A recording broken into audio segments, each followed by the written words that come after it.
Whoever told you that ADHD is something you grow out of was wrong. And today on The Hungry Psychologist, I'm going to explain why, as well as what actually happens to kids with ADHD when they grow up.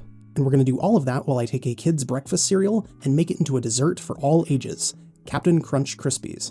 I'm a licensed clinical psychologist, and I can't tell you how many adults come to therapy feeling broken, burned out, or like they somehow failed at adulthood, and all because they were told they were going to grow out of this. But just like taking the cereal and turning it into a Crispy doesn't make the cereal go away, it's just changed forms. ADHD and other neurodivergent presentations can kind of work the same way. Some people learn to mask really well, and that masking can come from anxiety as much as it does compensatory skills. They set dozens of alarms so that they don't show up late. They learn to force themselves to sit still, even though their mind is racing and their body is squirming. They over-prepare, they rehearse conversations. They work so hard so they don't come across as scattered. And from the outside, to some people, that looks like maturity. But on the inside, they're running just to stay in place. And that's exhausting. Other people were told for so long that they were lazy, dramatic, or just not trying hard enough. And they started to believe it. And when you're gaslit enough by family and professionals like teachers and even therapists, sometimes you begin to doubt your own nature. And you start adopting other explanations like,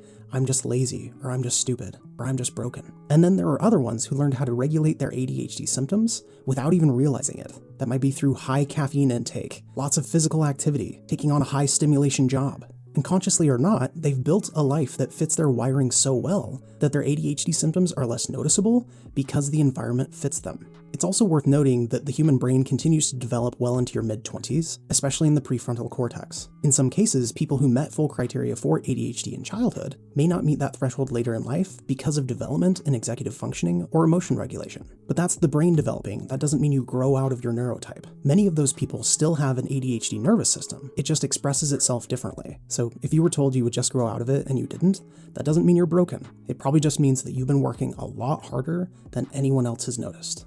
Stay hungry, my friends.